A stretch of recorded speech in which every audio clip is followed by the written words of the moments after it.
Bismillahirrahmanirrahim. Assalamualaikum warahmatullahi wabarakatuh. Alhamdulillahirabbil alamin. Segala puji bagi Allah yang masih memberikan kita nikmat iman, nikmat Islam, hati yang masih terpaut dengan kajian. Sholawat serta salam semoga tetap tercurah kepada baginda Nabi Muhammad sallallahu alaihi wasallam. Allahumma sholli ala sayyidina Muhammad. Selamat datang di channel Herini. Pada kesempatan kali ini saya akan sharing terkait dengan apa bedanya akidah dan syariah. Karena lumayan panjang penjelasannya, maka ini akan dibagi-bagi menjadi beberapa bagian. Dan ini adalah penjelasan yang pertama. Selamat menyimak. Sebagaimana di penjelasan PPT sebelumnya, Islam sudah didefinisikan sebagai ad-din atau agama yang diturunkan Allah Subhanahu wa taala kepada Nabi Muhammad SAW yang mengatur hubungan manusia dengan penciptanya, yaitu berupa aturan akidah dan ibadah, yang mengatur hubungan manusia dengan dirinya sendiri, yaitu aturan akhlak, makanan dan minuman, pakaian, dan aturan yang mengatur hubungan manusia dengan manusia sesamanya, yaitu aturan muamalah dan ukubat. Muamalah itu bisa dikenal juga dengan aturan Polexos Budhankam, politik, ekonomi, sosial, budaya, pertahanan, keamanan, sedangkan ukubat itu adalah aturan sistem sanksi.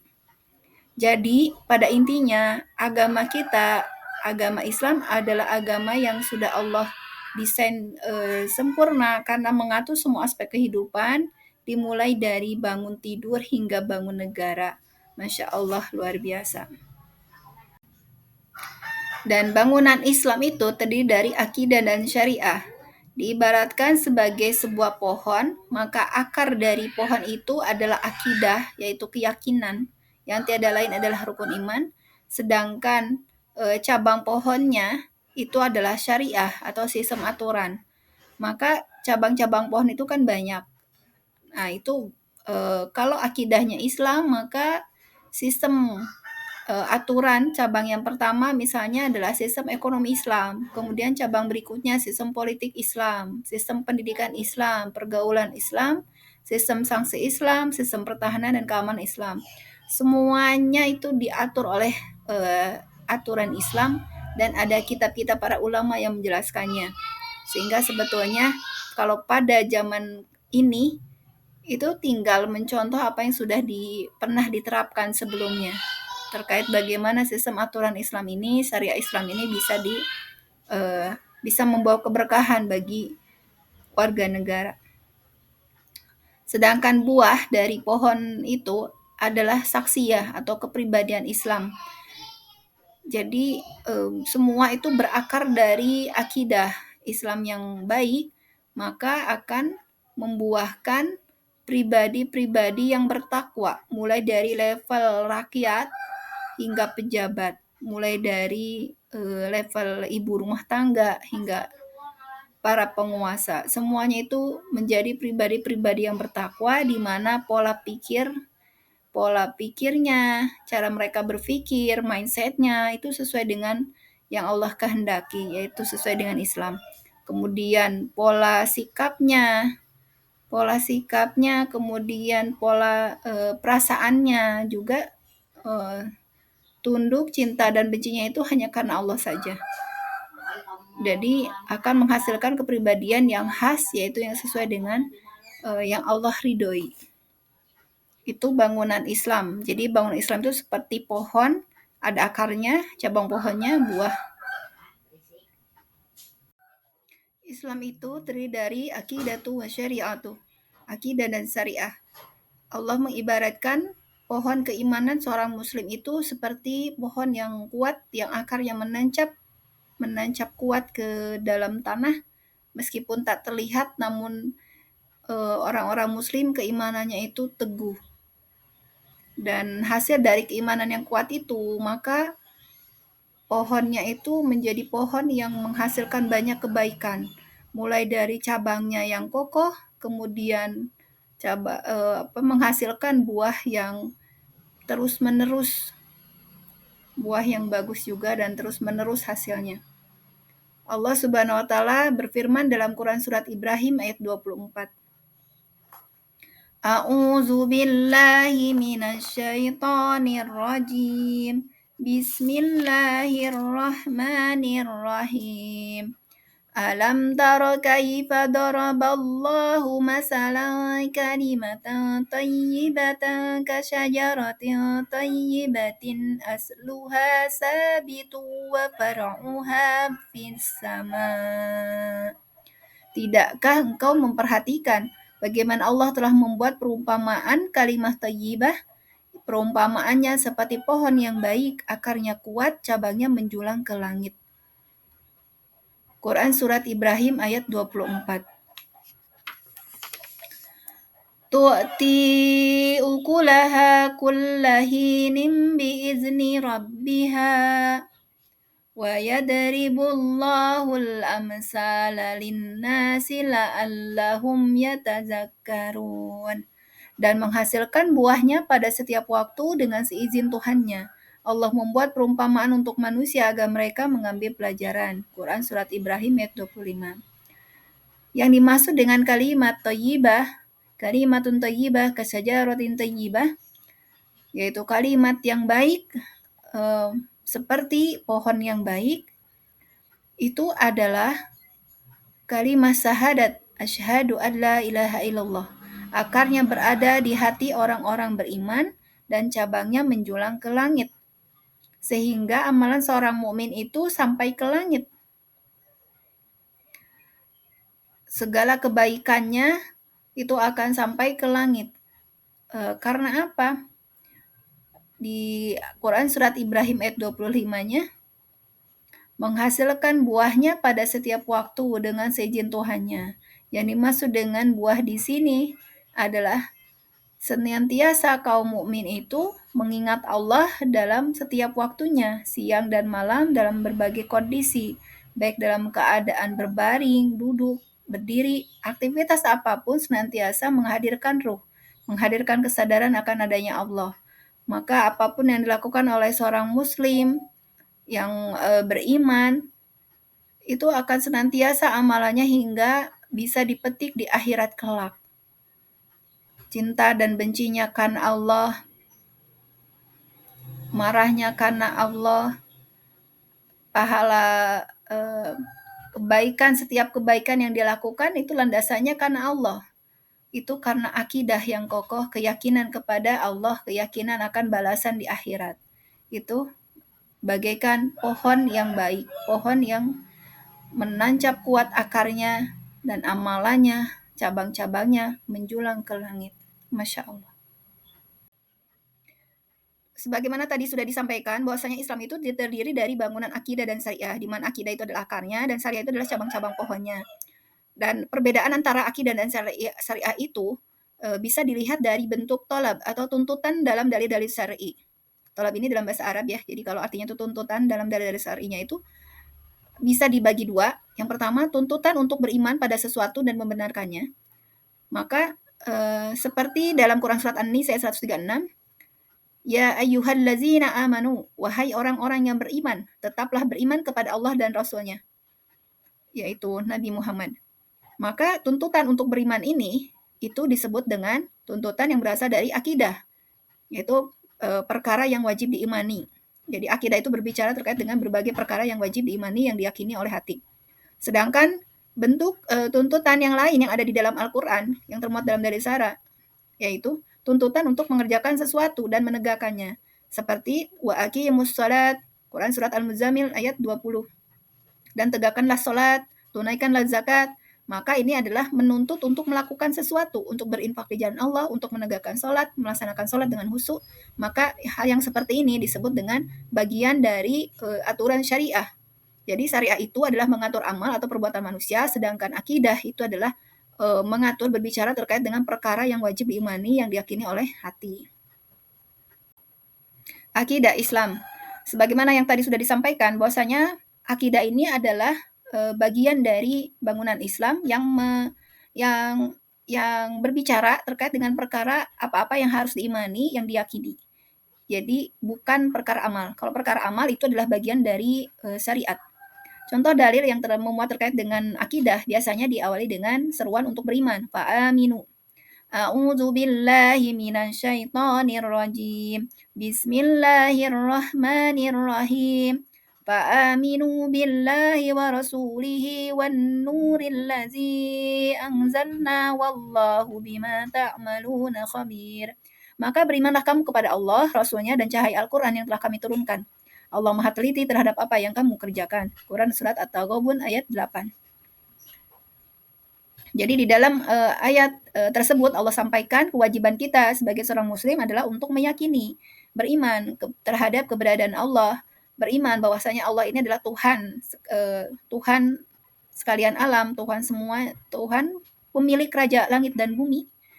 Kemudian Allah adalah zat yang ada Allah sebagai Al-Khaliq, juga sebagai Al-Mudabbir, Maha Pengatur, yang mengatur seluruh keteraturan yang ada di alam semesta ini, termasuk keteraturan yang ada di dalam diri kita. Dan Allah pun mewajibkan kita untuk beriman kepada Rasul-Rasulnya, kepada Nabi dan Rasul Allah. Meskipun kita tidak pernah ketemu dengan Nabi dan Rasul Allah, tapi bukan berarti Nabi dan Rasul itu tidak ada. Kabar itu sudah disampaikan di dalam Al-Quran. Jadi ketika kita sudah bisa membuktikan bahwasanya Al-Quran itu memang berasal dari firman Allah, bukan buatan Nabi Muhammad, maka kita harus meyakini kebenaran apa-apa yang ada di dalam, kebenaran informasi yang ada di dalam Al-Quran. Dan kita pun harus beriman, meyakini bahwasanya Al-Quran itu adalah firman Allah. Dan itu bisa dibuktikan secara akliyah. Ini akan dibahas di episode-episode selanjutnya terkait dengan bangunan-bangunan akidah Islam yang rukun iman itu. Tapi yang akan di zoom di sini adalah bahwasanya kewajiban kita sebagai seorang muslim lah ada tuntutan akidah, yaitu beriman kepada hal-hal gaib tadi. Dan Al-Quran sejak awal memperkenalkan Allah sebagai Tuhan semesta alam. Alhamdulillahi Rabbil Alamin. Segala puji bagi Allah, Tuhan semesta alam. Dan Tuhan yang menguasai hari pembalasan. Maliki yaumiddin. Quran Surat Al-Fatihah ayat 4. Suatu penggambaran bahwasanya Allah adalah Tuhan dunia akhirat. Bahwa ada kehidupan setelah dunia ini berakhir, yaitu kehidupan akhirat. Dan Allah lah yang mengatur itu semua. Selain memperkenalkan bahwasanya Allah adalah Tuhan dunia akhirat, Al-Quran juga secara dini mengisyaratkan orang yang bertakwa itu haruslah beriman kepada yang gaib. Quran Surat Al-Baqarah ayat 2 dan 3. Zalikal kitabu la raiba fi hudal lil muttaqin allazina yu'minuna bil ghaibi wa yuqimuna as-salata wa mimma razaqnahum yunfiqun. Kitab Al-Quran ini tidak ada keraguan padanya, petunjuk bagi mereka yang bertakwa. Jadi sebagai seorang muslim hendaknya meyakini bahwasanya Al-Quran ini adalah firman Allah dan tidak boleh meragukan isi dari Al-Quran ini sedikit pun. Di ayat yang ketiganya, yaitu mereka yang beriman kepada yang gaib, allazina yu'minuna bil ghaibi wa yuqimuna as-salata wa mimma razaqnahum yunfiqun, dan melaksanakan salat dan terhadap sebagian rezeki yang kami berikan kepada mereka, mereka menginfakkan. Jadi di Al-Baqarah ayat 3 ini ada tuntutan untuk beriman kepada yang gaib, yu'minuna itu perkara akidah, sedangkan wa yuqimuna as-salat, wa yuqimuna itu adalah tuntutan syariat. Nah, baru kemudian beriman kepada kitab-kitab Allah, baik itu Al-Quran atau kitab-kitab sebelumnya, dan beriman kepada hari akhir. Dan itu disampaikan di dalam Quran Surat Al-Baqarah ayat 4.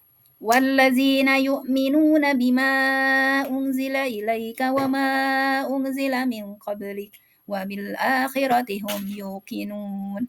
Dan mereka yang beriman kepada Al-Quran yang diturunkan kepadamu dan yang telah diturunkan dari sebelum engkau. Dan terhadap adanya akhirat mereka yakin, yuqinun. Jadi biasanya kalau akidah itu tuntutannya adalah perkara untuk mengimani. Biasanya diawali dengan kata aminu, kemudian kalau orang yang yakinnya yuqinun.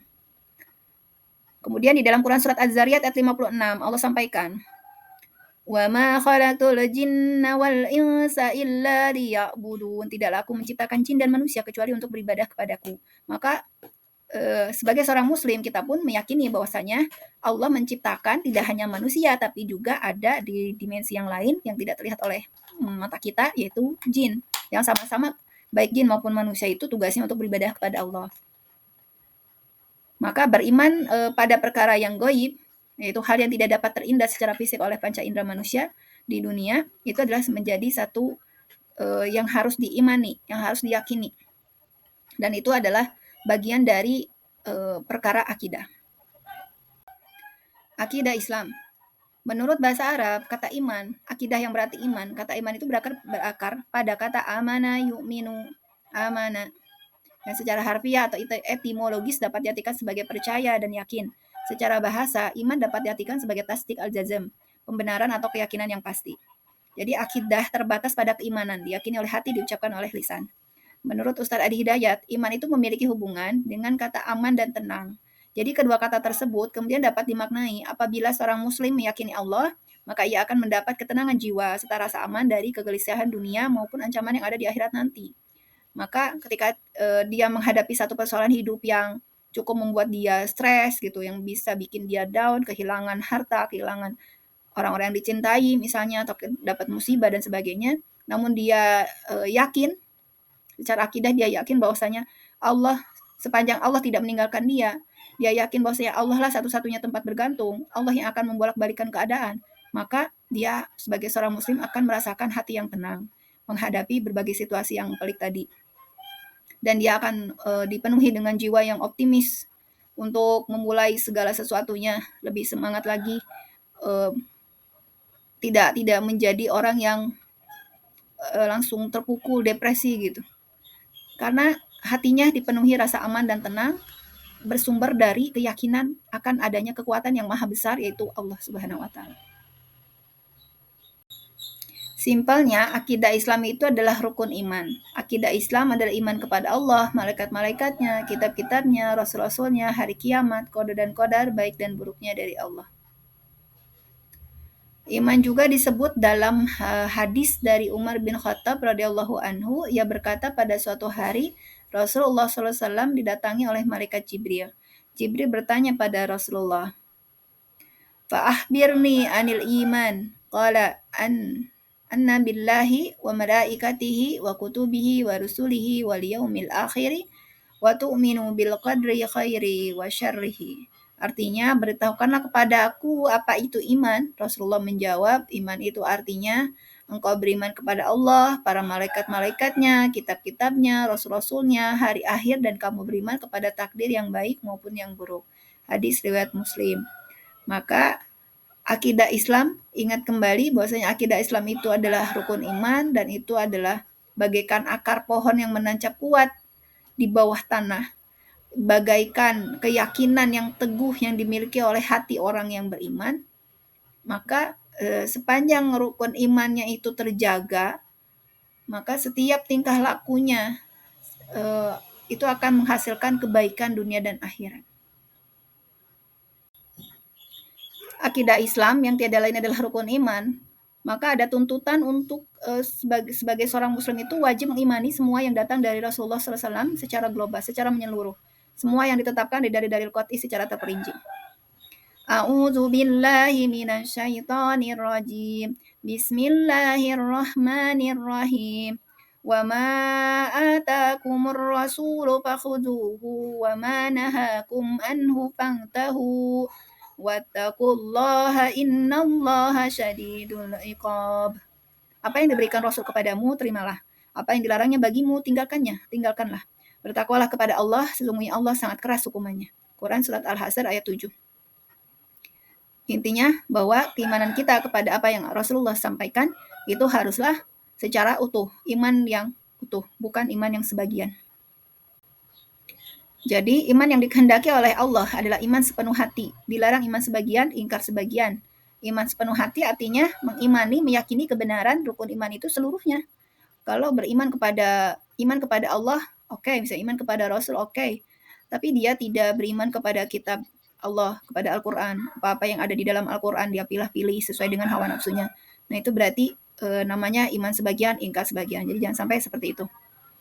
Dalam Quran Surat Al-Baqarah 85 Allah sampaikan firman Allah, A'udzu billahi minasyaitonir rajim. Bismillahirrahmanirrahim. Afatu'minuna biba'dil kitabi wa takfuruna biba'd.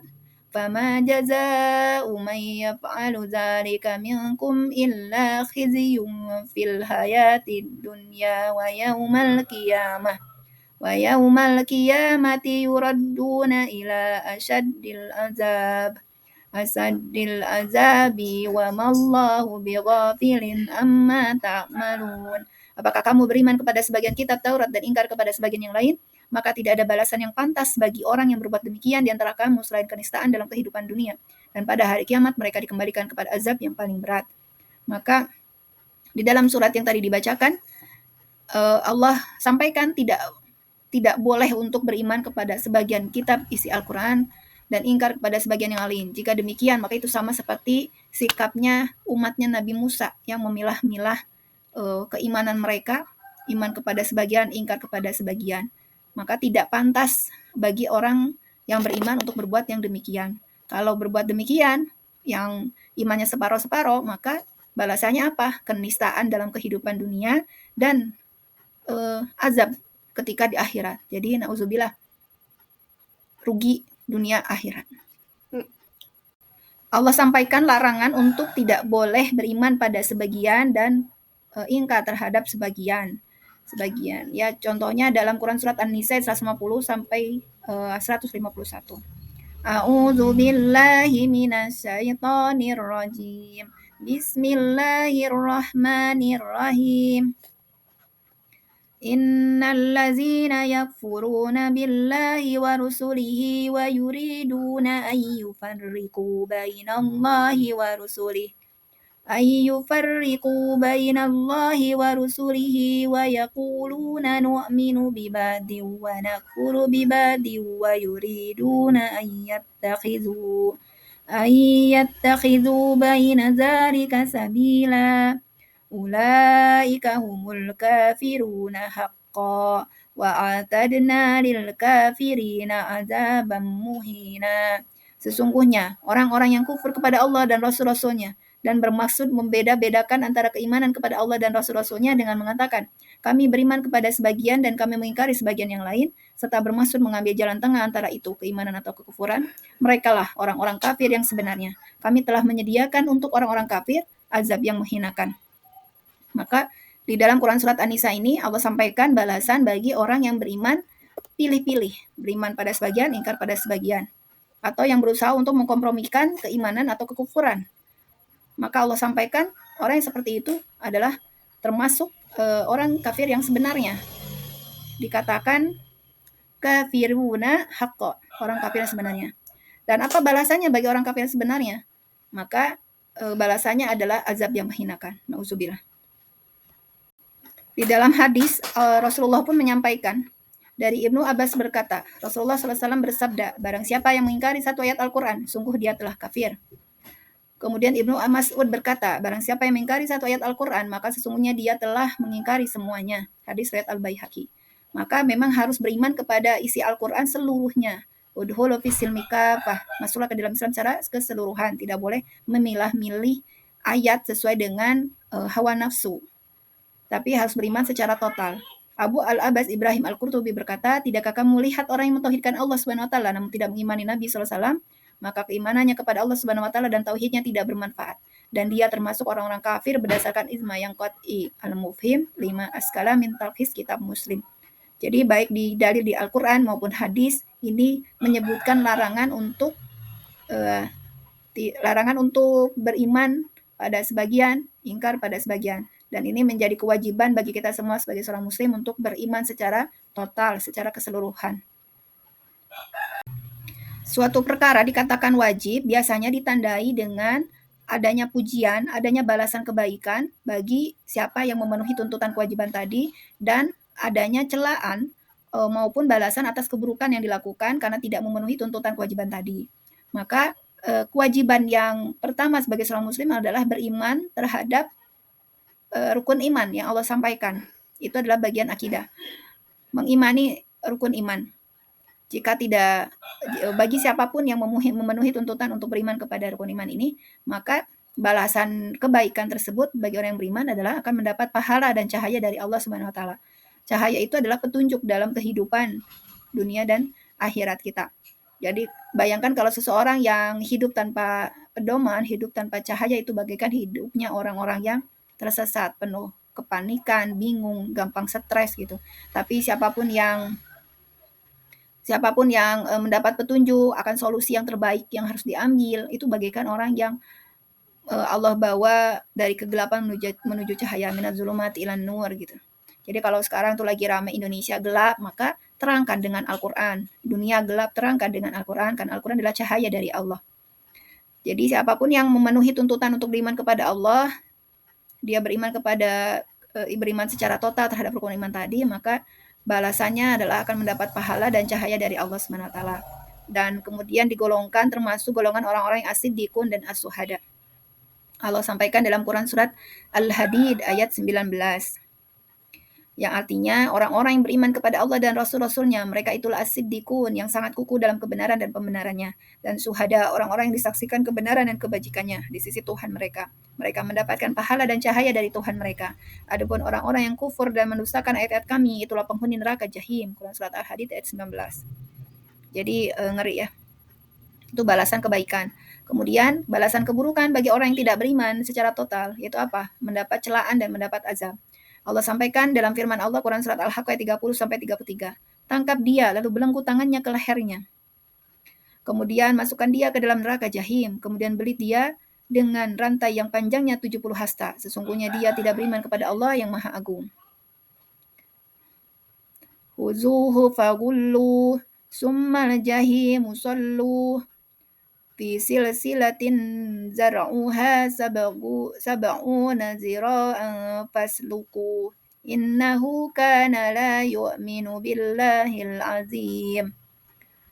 Jadi luar biasa, ini adalah azab yang akan diterima bagi orang yang tidak beriman kepada Allah yang Maha Agung. Billahil azim. Maka jelaslah bahwasanya akidah ini adalah berbicara terkait dengan keimanan, berbicara terkait dengan apa-apa perkara yang harus diyakini oleh hati kita, dan yakinnya itu harus total, harus totalitas, harus penuh seluruhnya.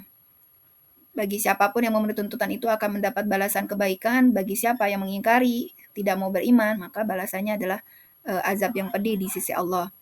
Nah, bagaimana dengan kesimpulannya ya?